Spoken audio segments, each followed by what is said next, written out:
राधे कृष्णा। जय बोलो सीता रामचंद्र भगवान की जय। श्री राम जय राम जय जय राम। श्री राम जय राम जय जय राम। श्री राम जय राम जय जय राम। श्री राम जय राम जय जय राम। जय बोलो सीताराम चंद्र भगवान की जय। जय बोलो राष्ट्र गुरु समर्थ रामदास स्वामी की जय। जय बोलो स्वराज्य सिंहासनाधिपति छत्रपति शिवाजी महाराज राजे की जय। जय बोलो वीर धीर सूर आंजनेय स्वामी की जय।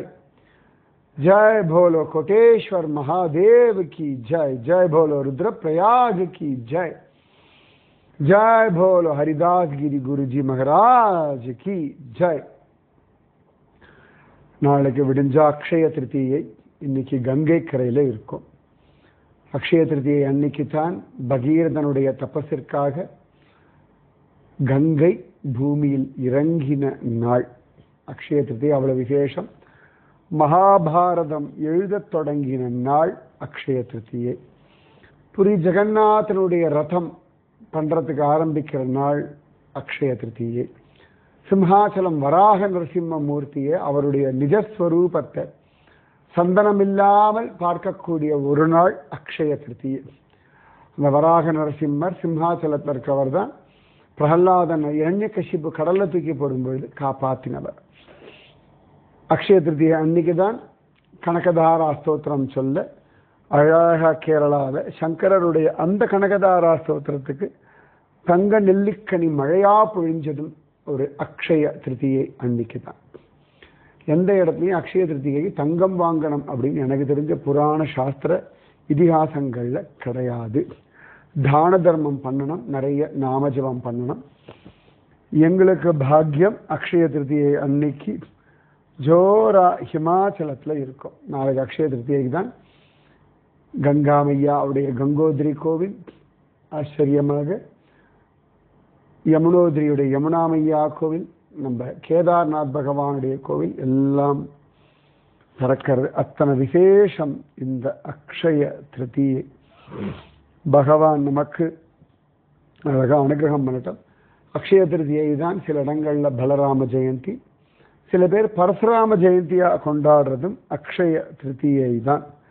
அதனால பெரிய பாக்கியம். சில இடங்கள்ல அக்ஷய திருதியை அன்னைக்கு தான் சுதாமா கண்ணனுக்கு அவள் கொடுத்தார் அப்படின்னும் காண கிடைக்கிறது.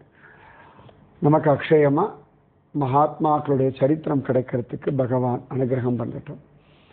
அதுல தேசத்திற்காகவே அக்ஷயமா குறைவே இல்லாமல் உழைச்ச ஒருத்தர் சமர்த்த ராமதாசர்.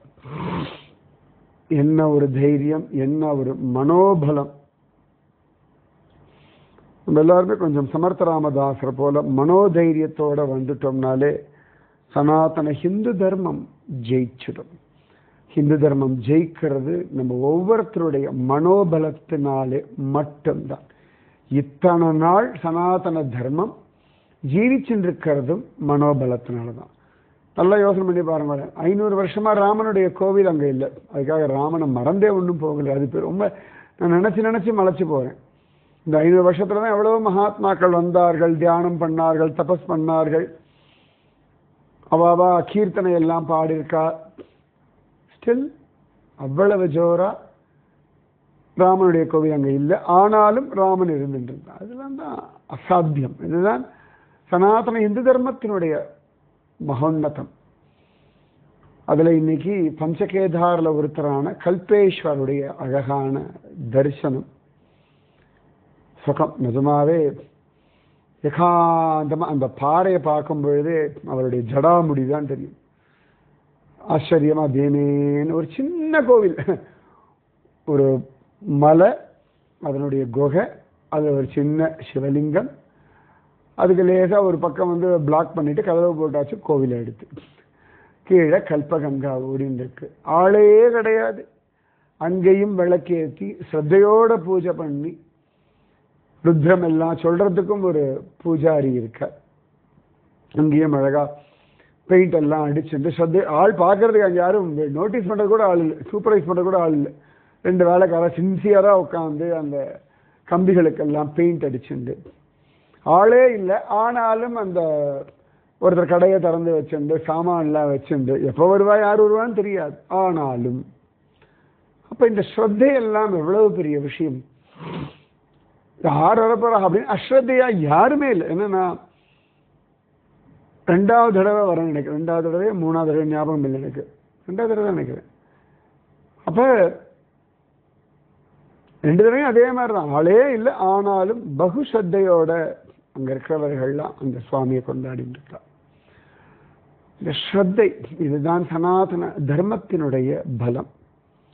அந்த ஸ்ரத்தை தான் சத்ரபதி சிவாஜி மகாராஜுக்கு தர்மத்தை விட்டு பிறழாத ஒரு ராஜா. ரொம்ப கஷ்டம் உலகத்துல. எது கஷ்டம் அப்படின்னா தர்மப்படி இருக்கிறது தான்.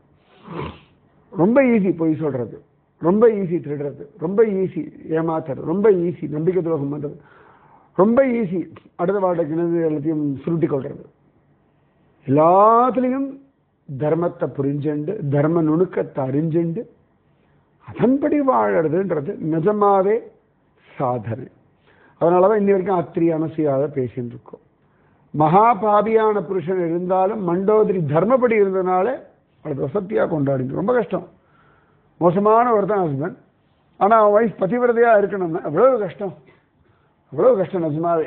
ஆனா அப்படி ஒருத்தி மண்டோதரி, மும்மூர்த்திகளையே குழந்தையா மாற்றக்கூடிய பதிவிரதா சிரோன்மணி அனசூயா தேவி.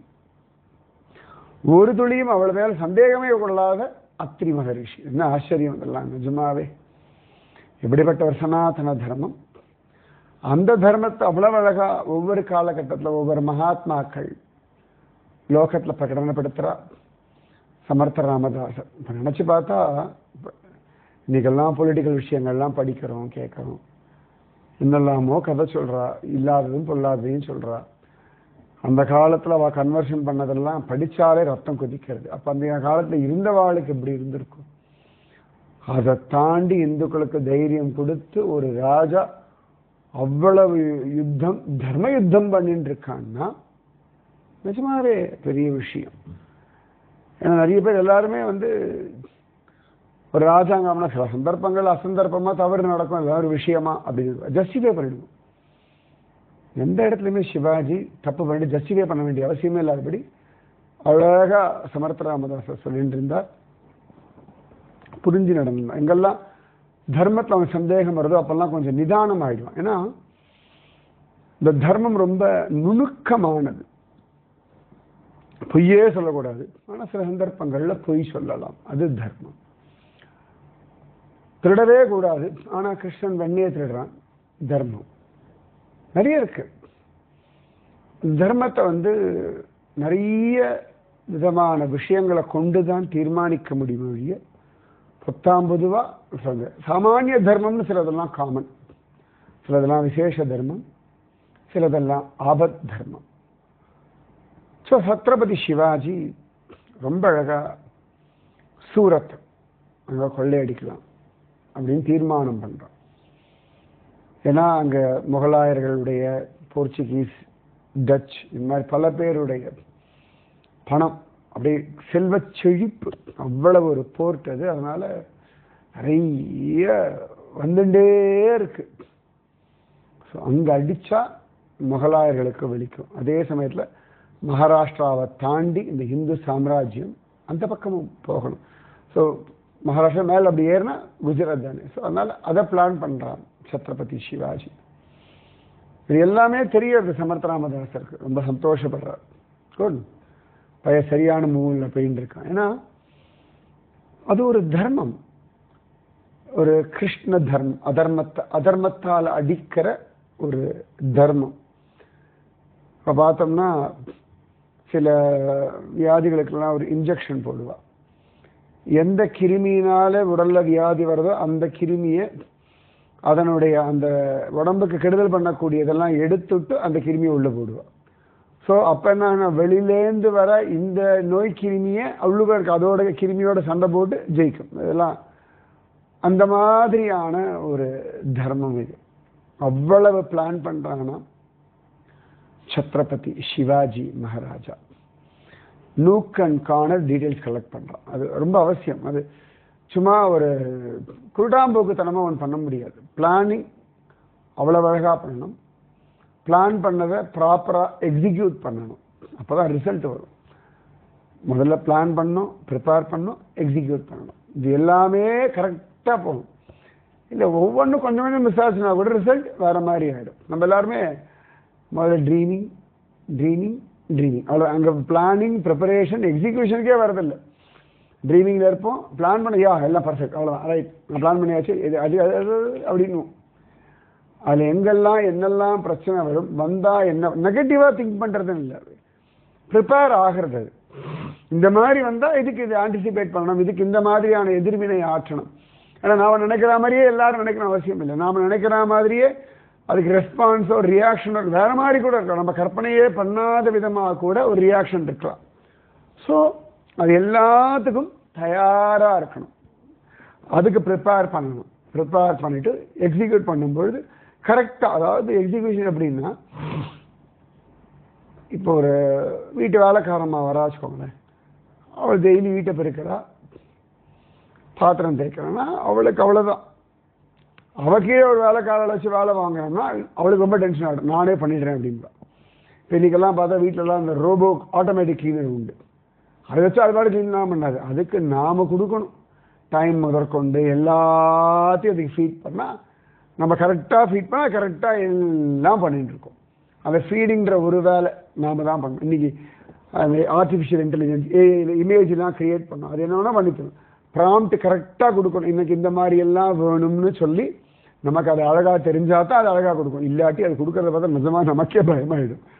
அப்போ அந்த எக்ஸிக்யூஷன் ரொம்ப அழகாக இருக்கணும். அதில் முக்கியமாக அத்தனை விசேஷமாக சிவாஜி மகாராஜா, அவருக்கு அப்புறமா அவரோட மந்திரிகள், அப்புறம் மாவிளா தளபதிகள் இருப்பா, அதுக்கப்புறம் சேவகர்கள் இருப்பா. இங்கே ராஜா என்ன நினைக்கிறானோ என்ன சொல்லியிருக்கானோ அது கடைசியாக அந்த இடத்துல போய் லூட் பண்ணுற சேவகன் வரைக்கும் தெரியணும். எந்த வீட்டில் கொள்ளையடிக்கணும், என்னென்ன விஷயங்களை எடுக்கணும், எந்தெந்த விஷயங்களை பண்ணக்கூடாது, இதுக்கு பண்ணால் பின்விளைவுகள் எப்படி இருக்கும், ராஜ தண்டனை வரைக்கும் கிடைக்கும். ஏன்னா தப்பாக ஏதான பொண்ணு மேலாம் கையை வச்சா முடிஞ்சான். சத்ரபதி சிவாஜி அதிலெல்லாம் நீ ஹிந்துவா முஸ்லீமா நீ யாரா வேணா இரு, தர்மத்துக்கு விலகி போறேன்னா சீவல் தான். நம்ம ஹிந்துன்னெலாம் பார்க்கவே வேண்டாம், தர்மம் தான் பிராதானியம். ஏன்னா சமயத்தில் நம்ம ஆள் தானே அப்படின்னு ஒன்று சேர்ந்துக்குவோம். இன்னி காலகட்டத்தில் அப்படி தானே. எங்கால் தப்பே பண்ணாலும் பரவாயில்ல, தப்பு பண்ணாலும் பரவாயில்ல, ஆனால் எங்கள் மதத்தை சேர்ந்தவன் எங்கள் ஜாதியை சேர்ந்தவன் விட்டு கொடுக்கும்பொழுது தான் ஒரு சமுதாயம் கெட்டு போயிடும். அப்போ அந்த ஒரு நியாயம் இருக்கணும். ஸோ இது கடைசியில் இருக்கக்கூடிய ஒரு சேவகன். அவன் நேரடியாக சத்ரபதி சிவாஜியோடு இருக்க மாட்டான். சிவாஜியோட முன்னிலையில் தான் போவான். ஒவ்வொரு வீதிக்கும் போவா, ஒவ்வொரு வீட்டுக்குள்ளேயும் போய் கொள்ளையடிப்பா.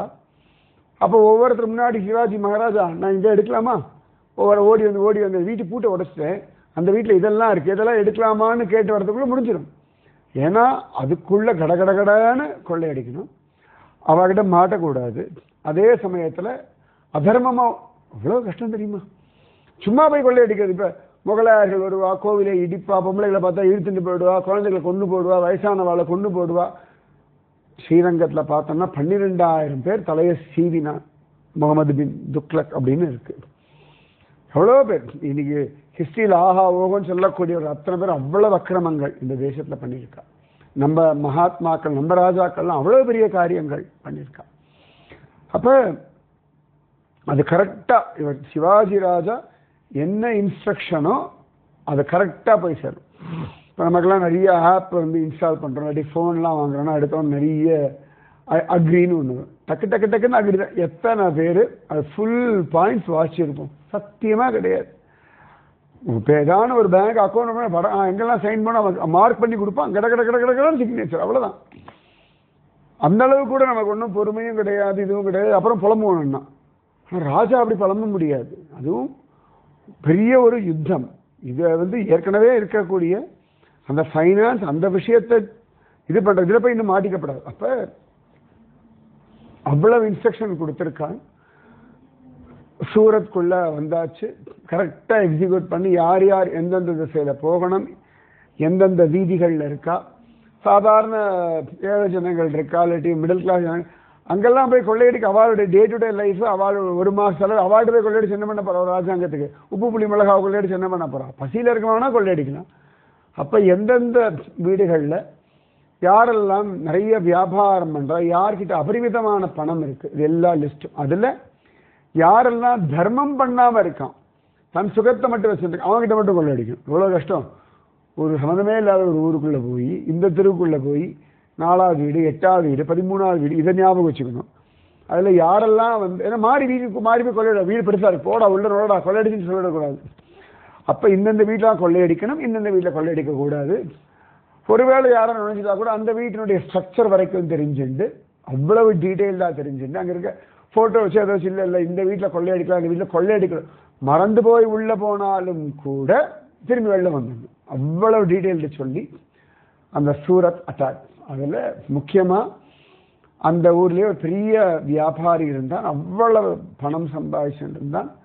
அந்த சமயத்தில் அவன் அந்த ஊரில் இல்லை, அவன் மனைவி அவன் குழந்தைகள் சூரத்துக்குள்ளே வந்துவிட்டா. சுற்றி வர எங்கே பார்த்தாலும் அந்த இறைச்சல் கூச்சல் குழப்பம் இதெல்லாம் இருக்கும். நிறைய குதிரைகள் வர சப்தம் எல்லாம் கேட்கறது. அந்த லேடி அவ்வளவு பயப்படுறா, அவளும் அவள் குழந்தைகள் இருக்கா. ஆனால் ஒருத்த கூட சப்போர்ட்டுக்கு ஆள் கிடையாது, அவ்வளவு தனம் இருக்கு. இவர் ஊரில் இல்லை. ஏன்னா சாதாரணமாக இந்த மாதிரி கொள்ளையடிக்க வரா அப்படின்னா முதல்ல பொம்பளைகளை கை வைப்பா, பொம்பளைகளை தூக்கிட்டு போயிடுவா, ஆம்பளை எழுத்து வந்தால் கொண்டு போடுவா, வீட்டை எரிச்சு போடுவா, என்னெல்லாம் கிடைக்கிறதோ எடுத்துகிட்டு போவா. வகைத்தொகை இல்லாமல் திரும்பி அவள் லைஃப்பை செட்டில் ஆகிறதுக்கே அவ்வளோ அதிர்ச்சி தான், வெளில வரத்துக்கு அவ்வளோ நாள் ஆகிடும். அப்போ இவள் பார்க்குறா, சரி நம்மளால் முடிஞ்ச வரைக்கும் வீட்டு வாசலில் தாப்பா போட்டு என்னெல்லாம் முடியுமோ, யாரும் உள்ளே அட்டாக் பண்ணாதபடி என்னெல்லாம் சேஃப் கார்டு எல்லாம் பண்ணி வைக்கிறா. சுற்றி வர நிறைய குதிரைகள் வர சப்தம் எல்லாம் கேட்கறது. அது தெரிஞ்சு எடுத்து தன் வீட்டை சுற்றி ஆள்லாம் நிற்கிறான். ரொம்ப நேரம் ஆச்சு, ஆனால் யாரும் வீட்டை கதவை உடைக்கிறதோ வெள்ளவான்னு ஒரு கத்துறதோ ஒன்றுமே இல்லை. அதான் வீட்டினுடைய ஒரு இடத்துலேருந்து பார்க்குறா, சுற்றி வர குதிரைகள் நிற்கிறது, எல்லாரும் அமைதியாக நிற்கிறா. யாரும் கோபம் இல்லை, யாரும் அப்படியே ஒரு சந்தேகத்துக்கு இடமா எதுவுமே பண்ணலை. இவளுக்கு ரொம்ப ஆச்சரியமாக இருக்குது, அது எப்படி கொள்ளையடிக்க எது எப்படி இப்படி இருக்க முடியும் அப்படின்னு சொல்லி அவளை பார்க்க கொஞ்ச நேரம் பார்க்குறா. அவளுக்கு தைரியம் வந்தாச்சு. அவளா கதவை திறந்து, அது எப்படி, என் கணவர் கிடையாது, கையை கூப்பின்னா என் கணவர் கிடையாது, குழந்தைகள் நாங்களும் மட்டும்தான் இருப்போம், உங்களுக்கு என்ன வேணுமோ எடுத்துக்கோங்க, எங்களை விட்டுடுங்கலாம். அவன் சொல்கிறான், அவங்க வீட்டில் நாங்கள் கொள்ளையடிக்கவே வரல. ஐசியமாக பார்க்குறா, இல்லை அவங்க வீட்டுக்காரர் தர்மவான்னு தெரியும், ராஜா டீட்டெயில்ஸ்லாம் கலெக்ட் பண்ணியிருக்கா, அதனால் மறந்தும் உங்கள் வீட்டை கொள்ளையடிக்கக்கூடாது, யாராவது தப்பாக வந்துடக்கூடாதுன்னு சொல்லிட்டு சுற்றி வர செக்யூரிட்டி கார்டு மாதிரி நாங்கள் நின்றுட்டுருக்கோம். கொள்ளையடிக்க வந்தவாளை இந்தந்த வீட்டில் கொள்ளையடிக்கக்கூடாதுன்னு ஒரு கேங் ஃபார்ம் பண்ணி நிற்கிறான்னா லேடியோட நிலைமை எப்படி இருந்துருக்கு யோசனை பண்ணி பாருங்க. இது அவ்வளவு பெரிய, நிஜமாவே நமக்கு தான் அதை பற்றி தெரியல. இன்டர்நேஷ்னல் ஹிஸ்ட்ரியில் சிவாஜியினுடைய சூரத் லூட் ஒரு பெரிய ஒரு அதிர்வலைங்க. அது எப்படி முடியும்? இவ்வளவு தூரம் ஒரு சுயநலத்தை தாண்டி அவர் எங்கெல்லாம் கொள்ளையடிச்சாரோ அவள் எல்லாம் அதர்மவான்கள், யாருக்கும் நல்லது பண்ண மாட்டா. கன்வர்ஷன் இந்த மாதிரி விஷயங்களுக்கு அவளுடைய சுகபோகங்களுக்கு மட்டும்தான் யூஸ் பண்ணுவாள். அவா வீடுகளாக பார்த்து மட்டும்தான் கொள்ளையடிச்சிருக்கா. காமன் மேனுக்கு ஒரு தொந்தரவும் வரல. அது எப்படி முடியும்? ஒரு யுத்தம் நடக்கும் பொழுது ஊருக்குள்ள கொள்ளையடிக்கும் பொழுது அப்போ என்ன ஒரு ப்ரிப்பரேஷன் இருந்திருக்கணும், என்ன ஒரு பிளானிங் இருக்கணும், என்ன ஒரு எக்ஸிக்யூஷன் இருக்கணும். அந்த செயலை நடத்தி காட்டுறதில்ல. அது ராமராவண யுத்தத்தில் பார்க்கலாம். ராமன் அவ்வளவு அழகாக டீட்டெயில்டாக போகும். நிஜமாவே ராமராவண யுத்தம் வாசிச்சோம்னா, யுத்தகாண்டம் வாசிச்சோம்னா ஒவ்வொரு விஷயமும் ராமனுடைய நுணுக்கம், லக்ஷ்மணனுடைய நுணுக்கம், ஹனுமானுடைய நுணுக்கம், அதை ஹேண்டில் பண்ற விதம். ஏன்னா ராவணன், இந்திரஜித் எல்லாரும் மாயா யுத்தம் அதர்ம யுத்தம் பண்ணக்கூடியவா. ஏன்னா இந்த சீதை செத்து போயிட்டான்னா நமக்கு ஈஸியா ராமன் தோத்து போயிடுவான் அப்படின்னு சொல்லிட்டு சீதைக்கு ராமன் செத்து போன மாதிரி மாயையெல்லாம் உருவாக்கி காட்டுறான். இது எல்லாம் எமோஷனலி அவளை பிளாக்மெயில் பண்றது, எமோஷனலி டிஸ்டர்ப். உண்மையா இல்லையா அவன் எங்க ஆராய்ச்சி பண்ண போறா? அதர்ம இது இந்த டெரரிஸ்ட் பண்றது எல்லாமே ராவண யுத்தத்துல காண கிடைக்கல. அதை தாண்டி ராமன் ஜெயிச்சான் அப்படின்னு இருக்கு. அந்த மாதிரி சத்ரபதி சிவாஜி மகாராஜா அவ்வளவு தூரம் அந்த சூரத்தினுடைய அந்த தேவையான தனங்களை மட்டும் எடுத்துட்டார். முதல்ல ஒரு 4 நாள் அந்த சூரத் விஷயம் நடக்கிறது. அதன் பிறகு ஜோரா திரும்பியும் 2வது தடவையும் போகிறான் அப்படின்ட்டு. இந்த விஷயங்கள்லாம் கேட்ட உடனே சமர்த்த ராமதாசர் அப்படி சந்தோஷப்படுறார். ஜோர் தர்மப்படி அவன் இருக்கான், தர்மத்தை நடக்கிறான். ஏன்னா எல்லாரும் எதாவது தப்பு பண்ணிட்ட, சாரி தெரியாம பண்ணிட்டேன், அது ஒரு காரணம் சொல்லி நியாயப்படுத்தும். சிவாஜி மகாராஜா நியாயப்படுத்தவே இல்லை, நியாயப்படுத்த வேண்டிய அவசியமே இல்லையே. அப்போ அவ்வளவு பெரிய விஷயம் சத்ரபதி சிவாஜி மகாராஜா. அதனாலதான் கொண்டாடுறோம். ஏதோ கிங் கிடையாது, என்னமோ அவனுக்கு ஒரு பதவி கிடைச்சு கொடுத்து இல்லாட்டி அடுத்தவளை ஏமாத்தி வாங்கின பதவி கிடையாது. பதவியை கொண்டு துஷ்பிரயோகம் பண்ணவன் இல்லை. என்னன்னா மற்றவர் முஸ்லீம்ஸோ போர்ச்சுகீஸோ யார் இருக்காளோ அவளுடைய பூஜை பண்ணக்கூடிய கோவில்கள், தேவாலயங்கள், மசூதி இதெல்லாம் தொடக்கூடாது. இது ஒரு ரூல். நேரம் கடைசி இடிச்சு போட்டு போயிடலாம்ல, அது அவனுடையது, அது விட்டுருவோம், அவ்வளவுதான். நம்மளுடைய வழிபாட்டு தலத்தை இடிச்சுட்டு அவன் கட்டினா திருப்பி அதை இடிச்சிடுவார். நம்மளுடைய கோவிலை இடிச்சுட்டு அவனுக்கு கொண்டு வந்தான்னா திரும்பி அதை இடிச்சு திருப்பி கோவில் கொண்டு வரலாம், கொண்டு வரணும், தர்மம். அதையே அப்ப பண்ணுவான், பண்ணித்தான் ஆகணும். சரி, அதெல்லாம் நியாயம், தர்மம், அவ்வளவுதான். சமர்த்த ராமதாசருக்கு அவ்வளவு ஆனந்தம். அவருக்கு அவரோட மனசுல சிவாஜி இன்னும் பெரிய பெரிய பெரிய பெரிய ஆளா அப்படி வளர்ந்துட்டே இருக்கான். அவனுக்காக அவ்வளவு தூரம் அவர் தபஸ் பண்ணிட்டு இருக்கார். ஸோ அவ்வளவு சிரேஷ்டம் இந்த சத்ரபதி சிவாஜி மகாராஜாவினுடைய இந்த சூரத் விஷயம். எல்லாம் ஸ்கூல் புக்ஸில் வரணும், குழந்தைகள் படிக்கணும். சரியா வீட்டுக்குள்ள இதை பற்றிலாம் நம்ம பேசணும். நிறைய ராஜாக்கள் நம்ம தேசத்தில் இருக்கா. நமக்கு ஒரு பாக்கியம், சமர்த்த ராமதாசருடைய வைபவத்தை இதெல்லாம் அனுபவிக்கிற ஒரு பாக்கியம். அதை இன்னைக்கு கோட்டேஸ்வரில் கங்கை கரையில் உட்காந்து சொல்கிற ஒரு பெரிய பாக்கியத்தை பகவான் கொடுத்துருக்கான். மீதி விஷயம் நாளைக்கு. எல்லாருக்கும் அக்ஷய திருத்தியை ஆசீர்வாதங்கள். அக்ஷயமாக நாமஜபம், அக்ஷயமாக பக்தி, அக்ஷயமாக ஞான வைராக்கியங்கள், அக்ஷயமாக நிம்மதி, திருப்தி, ஆரோக்கியம் எப்பொழுதும் இருக்கட்டும். ராதே கிருஷ்ணம். ஸ்ரீராம ஜய ராம ஜய ஜய ராம, ஸ்ரீராம ஜய ராம जय जय राम. जय बोलो सीतारामचंद्र भगवान की जय. जय बोलो राष्ट्रगुरु समर्थ रामदास स्वामी की जय. जय बोलो स्वराज्य सिंहासनाधिपति छत्रपति शिवाजी महाराज राजे की जय. जय हिंद, भारत माता की जय. जय बोलो वीर तीर सूर आंजनेय स्वामी की जय. जय बोलो कोटेश्वर महाराज की जय. जय बोलो अलकनंदा माता की जय. जय बोलो रुद्रप्रयाग संगम की जय. जय बोलो नारद महर्षि की जय. राधे कृष्णा.